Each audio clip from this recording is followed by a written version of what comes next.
Hello दोस्तों, welcome to toppers village. दोस्तों आज हम क्लास 12 मैथ्स का जो चैप्टर है डिटर्मिनेंट्स उसकी करेंगे एक्सरसाइज 4.6। तो इसके अंदर आज हम ये क्वेश्चंस करेंगे जिनके अंदर हमें ये सोल्व करना है। Solve system of linear equations using matrix method. ठीक है, हमें मैट्रिक्स मेथड से इनको सोल्व करना है। वैसे ये क्वेश्चन नंबर जैसे 7, 8, 9, 10 है ना, क्वेश्चन नंबर 7, 8, 9, 10, ये आपको लग रहा है कि यार ये तो बचपन के क्वेश्चन है। क्वेश्चन वो मतलब जो क्लास 10 है या 9 है उनमें इजीली हम सोल्व कर लेते थे इनको।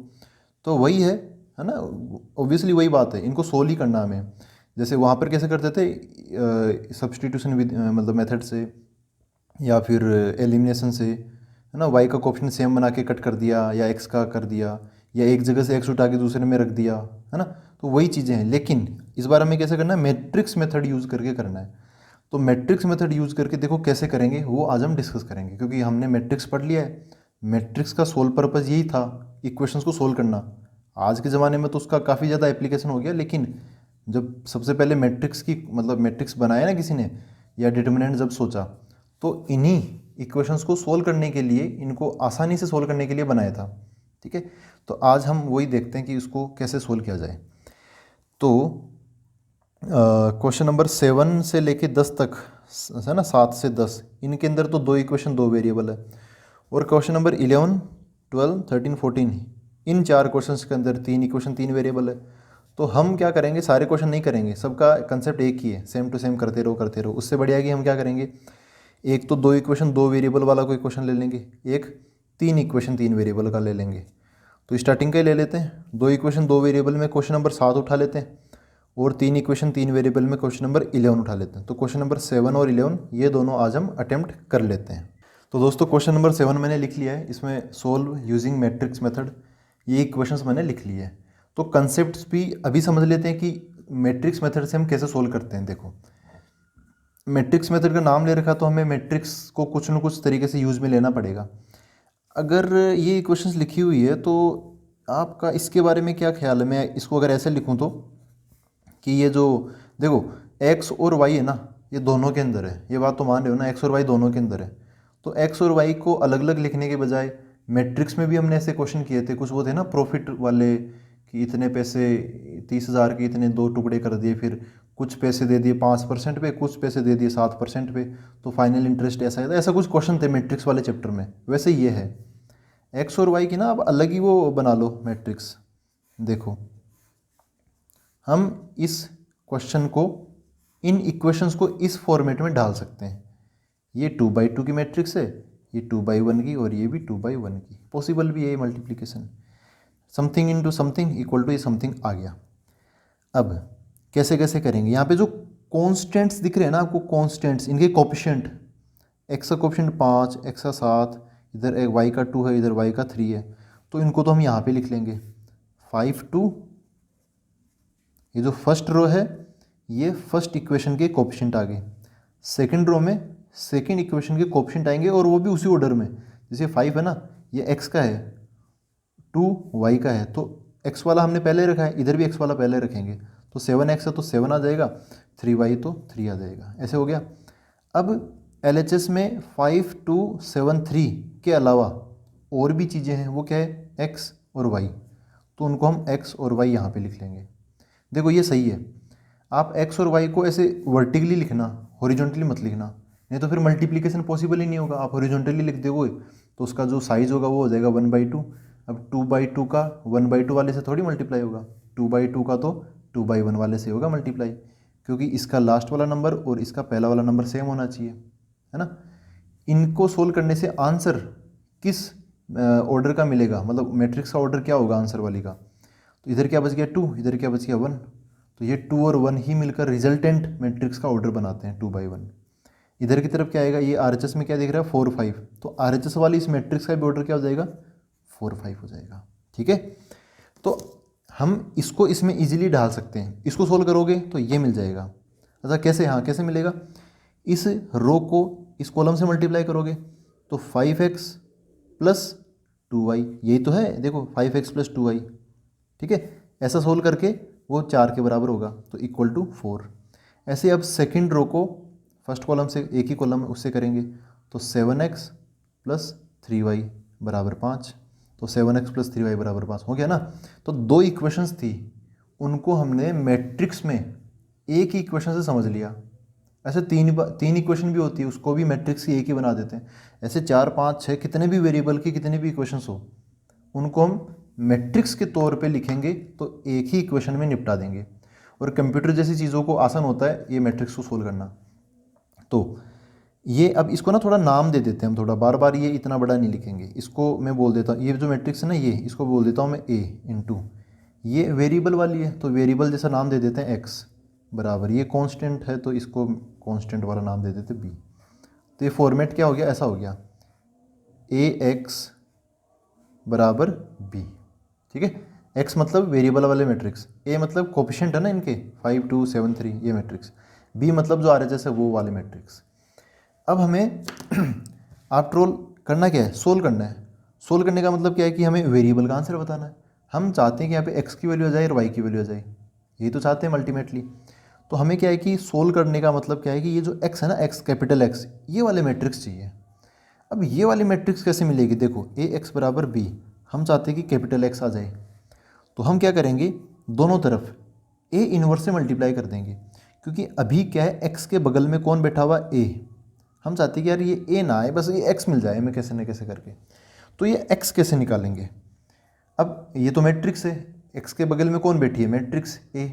अब ऐसे कोई नंबर तो है नहीं कि इसको यहाँ से फूंक मारेंगे ये उड़ के उधर नीचे की तरफ चली जाएगी ये नंबर, ये मैट्रिक्स है, ऐसे नहीं जाती। तो हमें क्या करना पड़ेगा, इस एक को हटाने के लिए, ए को हटाने के लिए कौन आता है, ए इनवर्स, जो कि इसको काट के आई बना देगा। तो हमें इसके लिए ए इनवर्स मल्टीप्लाई करना पड़ेगा। अब एक्स के किधर की तरफ है, ए लेफ्ट साइड में है ना, एक्स के लेफ्ट साइड में ए है, तो हमें लेफ्ट साइड में ए इनवर्स मल्टीप्लाई करना पड़ेगा। तो मैं क्या बोल रहा हूँ, लेफ्ट मल्टीप्लाई कर देंगे किससे, ए इनवर्स से। ठीक है, लेफ्ट मल्टीप्लाई कर देंगे ए इनवर्स से। करो, LHS है ए एक्स, RHS है बी, दोनों में लेफ्ट मल्टीप्लाई करेंगे ए इनवर्स, तो इधर भी ए इनवर्स और बी के लेफ्ट में भी ए इनवर्स, बीच में बराबर का बराबर, ऐसा हो गया। अब देखो ए इनवर्स इंटू ए, ये आई बन जाएगा एक्स बराबर ए इनवर्स इंटू बी, तो ए इनवर्स बी रहेगा। ये आई इंटू एक्स, आई तो किसी भी मैट्रिक्स से मल्टीप्लाई हो वापस वही मैट्रिक्स आ जाती है जो कि जिससे हमने आई को किया है मल्टीप्लाई। एक्स बराबर क्या आ गया, ए इनवर्स बी। ये है फंडा सोल्व करने का। जब भी हम एक मैट्रिक्स, एक इक्वेशंस को ऐसे मैट्रिक्स की फॉर्म में लिखते हैं, उसको ए एक्स बराबर बी का नाम देते हैं और फिर हमें क्या चाहिए होता है, एक्स चाहिए होता है, तो एक्स ऐसे निकालेंगे, एक्स बराबर ए इनवर्स बी, इस ए को उधर भेज के एक्स बराबर ए इनवर्स बी। तो अब सारा दारोमदार किस पर है, ए इनवर्स पे। क्यों, क्योंकि बी तो पता है, बी तो आसान है 4 5, हमें क्या चाहिए, ए इनवर्स चाहिए। अब ए इनवर्स कैसे निकालते हैं, ए इनवर्स का फॉर्मूला क्या होता है, एडजॉइंट ए अपॉन ए का डिटर्मिनेंट। तो अब हमें ए का डिटर्मिनेंट और ए का एडजॉइंट चाहिए, तो इधर कर लेते हैं बगल में। एडजॉइंट ऑफ ए कितना होगा, वैसे सबसे पहले हमें डिटर्मिनेंट निकालना चाहिए, लेकिन चलो निकाल लेते हैं एडजॉइंट ए। एडजॉइंट ए क्या होगा, व्हाट इज़ ए, आखिरकार ए क्या है, ए ये मैट्रिक्स है ना 5 2 7 3, 5 2 7 3, इसको 52 मत समझना ना, थोड़ा दूर दूर है, ये 2/2 की मैट्रिक्स है। तो 2/2 के लिए एडजॉइंट निकालना बहुत आसान, 5 और 3 अपने जगह बदल लेंगे, 3 और 5, और 7 और 2 जो है ना इनको माइनस से मल्टीप्लाई कर देंगे, ये 2 हो जाएगा -2, 7 हो जाएगा -7, ये आ गया एडजॉइंट, बस खत्म। अब ए का डिटर्मिनेंट और निकाल लेते हैं, तो ए का डिटर्मिनेंट इसका डिटर्मिनेंट निकालेंगे तो क्या है 5 2 7 3, ये इससे मल्टीप्लाई होगा तो 15, ये इससे होगा तो 14, आंसर कितना आ गया 1, है ना, 15 - 1 14, सॉरी 15 - 14 1 आ गया। हाँ, ए इनवर्स, अभी ए इनवर्स तो बच ही गया, तो ए इनवर्स क्या होगा, एडजॉइंट ए अपॉन ए का डिटर्मिनेंट। एडजॉइंट ए ये निकाल लिया हमने, ये वाला रख देता हूँ मैं, 3 - 2 -7 5 डिवाइड बाई ए का डिटर्मिनेंट कितना है, कितना आया 1 रख दिया यहाँ पे। तो 1 का डिवाइड करने का कोई मतलब तो है नहीं, तो कोई टेंशन नहीं लेना, बस यही हम डायरेक्ट ए इनवर्स लिख लेंगे। तो ये क्या आ गया, एक्स बराबर ए इनवर्स की जगह ये निकाल लिया हमने वैल्यू, ये लिख देता हूँ मैं 3 - 2 -7 5, बी की जगह क्या आ जाएगा, ये आ जाएगा 4 5 4 5 वर्टिकल मैट्रिक्स आ जाएगी। ठीक है, अब इसको इससे मल्टीप्लाई करना है। अच्छा, क्या हमें पता है कि एक्स क्या है, कैपिटल एक्स क्या है? देखो ये रहा, कैपिटल एक्स क्या है, एक्स वाई का ऐसा वर्टिकल मैट्रिक्स। तो कैपिटल एक्स की जगह मैं लिख देता हूँ इसका जो वास्तविक स्वरूप है वो ये आ गया। आरएचएस में मल्टीप्लिकेशन इसको कॉलम से करेंगे तो 3 चौक 12 और ये माइनस का 10। अब इसको करेंगे उस कॉलम से तो ये माइनस का 28 और ये 25। ठीक है, 2/2 की मैट्रिक्स जब 2/1 की मैट्रिक्स से मल्टीप्लाई होगी तो 2/1 की मैट्रिक्स ही मिल जाएगी। तो एक्स वाई इक्वल टू ये कितना हो जाएगा 2 और ये माइनस का 3। अब कर लेंगे हम क्या, कंपेरिजन कर लेंगे, है ना, ये हो गया बस। कब अब क्वेश्चन ख़त्म हो गया। अब हम कंपेरिजन कर लेंगे तो देखो x हो जाएगा 2 के बराबर, x इक्वल टू 2 और y हो जाएगा -3, y हो जाएगा -3।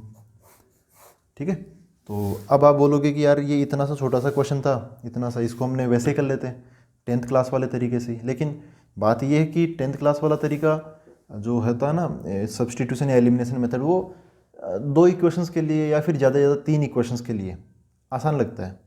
लेकिन जब 4 5 6 इक्वेशंस आ जाए, समझो कि 10 इक्वेशन आ गई, 10 वेरिएबल है, 10 इक्वेशन, उनको कैसे सोल्व करेंगे? तब वैसे भी अपन तो करेंगे नहीं, कंप्यूटर ही करेगा। अगर वो आएगा भी तो फिर हायर मैथमेटिक्स या फिर हायर जो भी इंजीनियरिंग होती है उनमें आता है।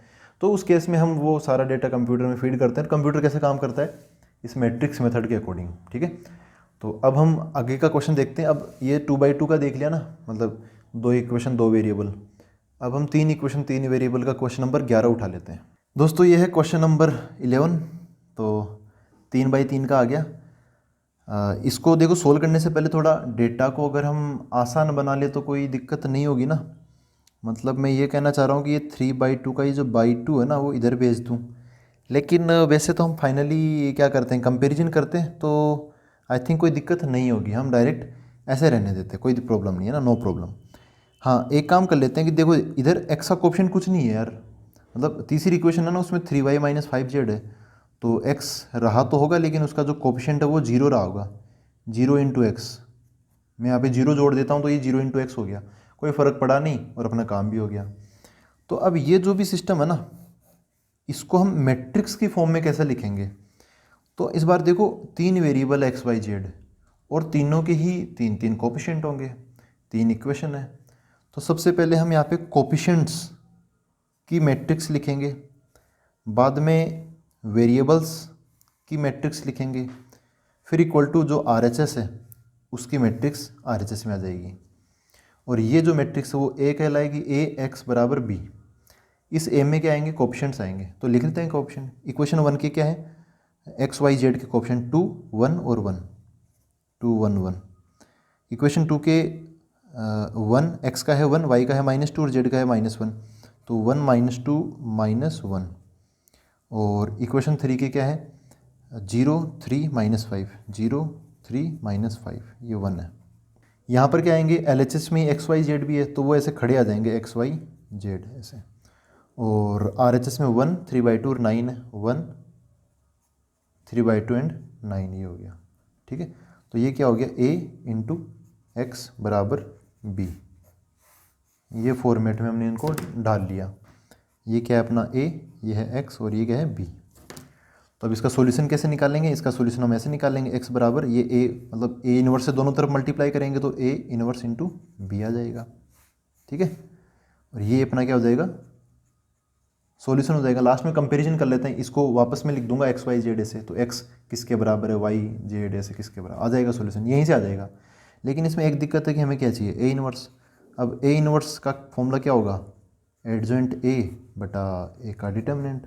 ठीक है, तो काम हम यहाँ से चालू करेंगे। मेन चीज़ ये है, मतलब मेन चीज़ तो नहीं है, यहाँ से काम चालू करेंगे। सबसे पहले ये छोटी चीज़ निकाल लेते हैं, A का डिटर्मिनेंट। तो A मतलब ये वाली मैट्रिक्स है ना, तो A का डिटर्मिनेंट निकाल लेता हूँ मैं। सबसे पहले A लिख लेता हूँ यार अलग से। A क्या है 2 1 1 1 -2 -1 0 3 -5, ये। तो A का डिटर्मिनेंट क्या आ जाएगा, इसको सारस मेथड से करूँ या फिर चलो एक्सपेंशन ही कर देते हैं। ये 2 है तो 2 के अंदर अब मैं बार बार वो 2/2 की डिटर्मिनेंट नहीं लिखना चाह रहा। इसको इससे मल्टीप्लाई करूँगा तो 10 आ जाएगा, इसको इससे करूँगा तो -3 का +3 बन जाएगा। फिर ये 1 आएगा, मैं इसके अलोंग कर रहा हूँ, ये 1 आएगा तो -1 ब्रैकेट में क्या आएगा, इसको इसको छुपा लूँगा तो ये -5 और ये 0 +0 कुछ भी लिख लो, और लास्ट में ये 1 + 1 ये 3 और ये 0। सोल्व कर लेते हैं इसको। तो ए का डिटर्मिनेंट इक्वल टू ये 2 × ये कितना हो गया 13 26 हो जाएगा, 26 -5 माइनस प्लस का 5 और ये 3, तो कितना बन गया ये 26 और 5 ये 8 हो गया है ना। हाँ, और ये 34 हो गया टोटल। ए का डिटर्मिनेंट कितना आ गया 34। तो अब इसके बाद हम ये देख लेते हैं, कैलकुलेशन आप एक बार देखते रहना, कंसेप्ट ये रहेगा ना, कैलकुलेशन आप देखते रहना। ए का डिटर्मिनेंट ये हमने निकाल लिया 34 आ गया। एडजॉइंट ए चाहिए, सबसे मतलब बड़ा टास्क ये एडजॉइंट ए निकालना है इसके अंदर। तो एडजॉइंट ए कैसे निकालते हैं, A11 ये जो कैपिटल ए है ना, कैपिटल AIJ ये होता है कोफैक्टर।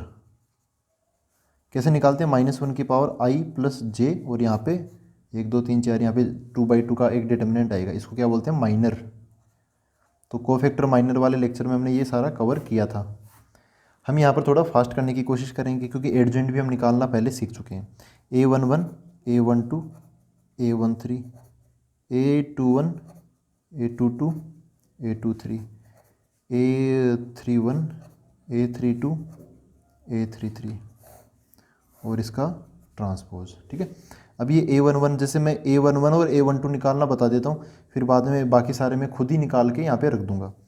तो A11 कैसे निकालेंगे, ऐसे निकालेंगे तो वैसे भी ये जो -1 की पावर I + J है, इसका आंसर या तो प्लस आएगा या इसका आंसर माइनस आएगा। ये प्लस माइनस कैसे डिसाइड कर लेते हैं, हम ऐसे देख के ही डिसाइड कर लेते हैं। देखो अगर इसकी पावर I + J ये इवन आएगा तो प्लस, ओड आएगा तो माइनस। तो ये I और J क्या है, ये नीचे वाले नंबर है ना, यही है। तो आप इनको जोड़ लो, इवन आया तो प्लस, ओड आया तो माइनस। तो ये प्लस माइनस हो गया ना, 1 + 2 3 हो गया, तो ये माइनस, 1 + 3 4 तो प्लस। तो क्या आया plus minus plus minus plus minus plus minus plus, ऐसे बन जाएगा। तो A11 तो यहाँ पे प्लस ही आएगा। अब ये माइनर कैसे निकालेंगे, तो क्या करना पड़ता है हमें, ये जो पोजीशन कौन सी A11 है, तो हमें यहाँ पे जो भी है ये मैट्रिक्स, इसका ये वाला जो 2 है ना, इसके कॉलम को और इसके रो को छुपाना है। ये जो 4 नंबर बच गए ये डिटर्मिनेंट में सोल्व कर लो। -2 × -5 10 हो गया, और 3 × -1 -3, तो 10 -3 तो 10 + 3 हो गया 13 हो गया ये। तो यहाँ पे क्या आ जाएगा 13 आ जाएगा ऐसे। अब जैसे एक और बता देता हूँ मैं, आपको A12 सोल्व करके बता देता हूँ। तो माइनस, और यहाँ पे अंदर की तरफ क्या आएगा, तो उसके लिए हम A12 वाली जो पोजीशन है ना, इसके रो और कॉलम को छुपा लेंगे। यहाँ पे कौन है 1, इसके कॉलम और रो को छुपा लेंगे। तो 1 × -5 हो गया, और ये 0 का तो कोई मतलब नहीं, तो -5 आ गया यहाँ से। तो -5 यहाँ पे आ जाएगा, सोल्व करेंगे तो ये क्या मिल जाएगा, प्लस का 5 मिल जाएगा ऐसे। तो अब जो बच गए कोफैक्टर उनको मैं सोल्व कर लेता हूँ खुद ही। तो दोस्तों ये वैल्यूज़ मैंने निकाल ली है। अब ये जो वैल्यूज़ है 9 की 9 वैल्यूज़ उठाकर यहाँ रखेंगे, फिर उसका ट्रांसपोज लेंगे, तब जाके एडजॉइंट आएगा। एडजॉइंट और ये सारी चीज़ें यहाँ रख के फिर मल्टीप्लाई करेंगे, तब जाके सॉल्यूशन हमें मिलेगा। तो करते हैं फटाफट, करना तो पड़ेगा ही। तो हमें एडजॉइंट चाहिए सबसे पहले, तो एडजॉइंट A बराबर, इन वैल्यूज़ को मैंने ऐसा थोड़ा तरीके से लिखा है, और तरीके से मैं यहाँ पे छाप लेता हूँ, फिर उसका क्या ले लेता हूँ ट्रांसपोज, इधर उसका ट्रांसपोज कर लेंगे तो एडजॉइंट हमें मिल जाएगा।